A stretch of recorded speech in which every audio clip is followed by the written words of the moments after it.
Welcome to my channel, where we explore the dark and twisted world of horror stories. Whether you're a fan of classic tales or new and innovative horror, you'll find something to enjoy here. So sit back, relax, and let's get scared together. The rain drummed on the roof of my car like a haunting melody, blending with the unease that had taken root within me. Those two young women, standing by the roadside, seemed harmless enough with their umbrellas shielding them from the downpour. My headlights pierced the darkness, revealing their faces in brief, eerie flashes. As I pulled over, hesitation clawed at me, warning of unseen dangers, but curiosity lured me out into the rain-soaked night. The hitchhiker's words echoed in the car, a simple request to drop off her friend. I couldn't shake off the feeling that something was amiss. The rain danced on the windows, obscuring my view, yet there was a presence beside me. The door creaked open, and she settled into the seat.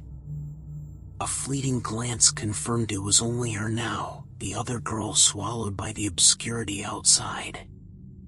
A shiver ran down my spine as I stole another look in the rearview mirror, but she was gone, evaporated into the night like a wisp of fog. The realization twisted my gut, like a knot of unease that refused to loosen. The darkness and rain had masked her departure, and unease nestled deeper within me. Her words echoed like a haunting refrain, "Drop off my friend," a cryptic request that bore a weight heavier than the night itself. The road seemed endless, stretching out into the heart of the night. The only solace was the sound of raindrops and the hum of the engine. The silence was thick, heavy with unanswered questions. I broke it with a hesitant invitation, an attempt to bridge the gap between us and dispel the eerie isolation. The question stumbled out, "Did you come from the event?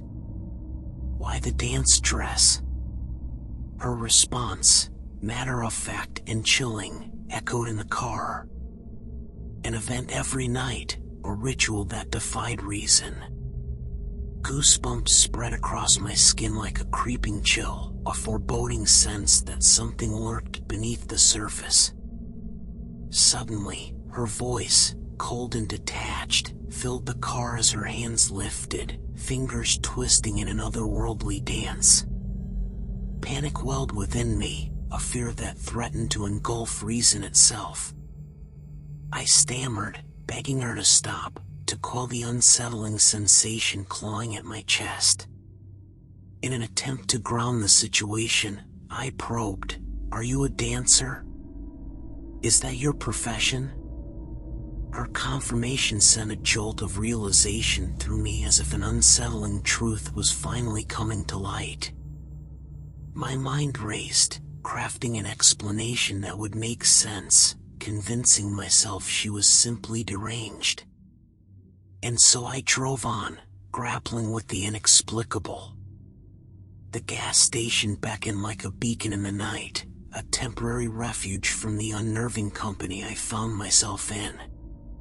As I refueled, a sound, soft and peculiar, pierced the air, a distant thud, as though something had fallen into the belly of a car. My gaze found the gas station attendant, frozen in an expression of terror, his trembling hands betraying the fear he felt. My warning was rushed, a plea for caution, but it was met with a fervent urgency that spoke of unspoken terrors. His eyes lingered on my passenger, a silent admission that he saw what I saw, something unnatural, something beyond explanation. The gas station was a temporary respite, a haven from the inexplicable darkness that clung to the edges of my reality. Whispers traveled on the breeze, secrets that the gas station attendant dared to share only in hushed tones. His trembling admission rattled me to the core, those eyes, sunken into abysses of black, and a mouth painted a ghastly green. His description rendered her visage a ghoulish mask, an image that twisted the fabric of reality itself. I mumbled a defense, a feeble attempt to align the surreal with the mundane. But his parting words, "Good luck, brother," felt more like a somber farewell than a simple well-wishing. Back in the car, her presence remained unsettlingly poised, her voice a haunting echo. Her questions seemed to probe not just my answers, but my very psyche. The gas station employee's reaction hung in the air, a specter of dread that taunted my attempt at reassurance. Yet, she sought solace in the distorted praise, a comfort found in distorted truths. The logic was flawed, but fear clouded any alternative. Her face, seemingly ordinary under the veil of darkness, held secrets that eluded comprehension. A junction emerged ahead, illuminated by the blinding radiance of the intersection's lights. It was here that a desperate idea was conceived, a beacon of hope in the night's murky expanse. Shadows danced as the car halted, my heart hammering in anticipation. If she were truly what I feared, this test would expose her, casting her essence onto the canvas of light. But as the light bore down, revealing the contrast between the two of us, the horrifying truth struck me with a force that left me breathless. There, cast upon the seat, my shadow met no counterpart. She was as insubstantial as the mist, a revelation that plunged me into an abyss of fear unlike any I'd known. The rhythm of the light became a relentless pulse, each flash is a heartbeat that echoed through my consciousness. As the truth revealed itself in those blinding intervals, a gasp clawed its way up my throat. Her shadow, distinct and corporeal, danced with eerie grace, while mine remained absent, a revelation that quaked my resolve. A question, dripping with anticipation, pierced the air like a dagger. "Are you afraid of me?"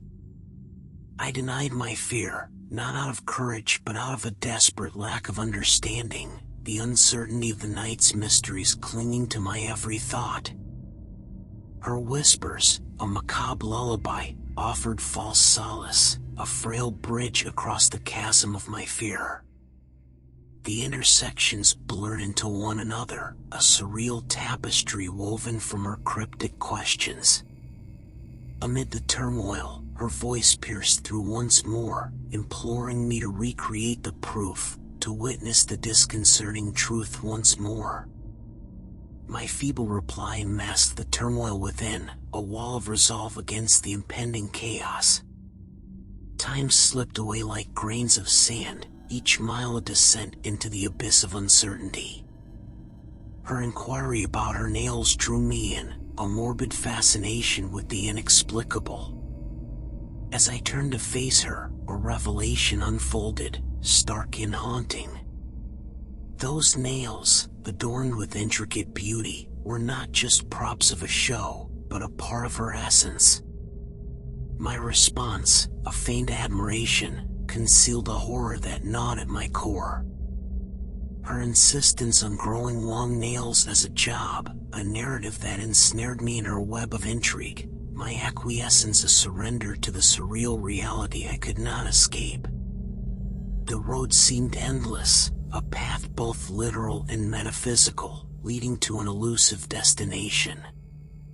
The intersections beckoned like crossroads of fate, each turn a step deeper into a twilight realm.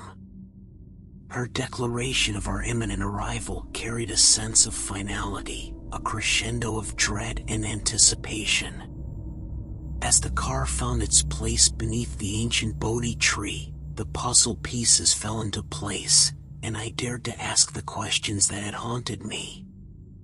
Her smile, a riddle in the darkness, met my query with enigmatic silence. And then, a jarring ring shattered the stillness, her disappearance an orchestrated vanishing act, leaving behind a chilling final tableau.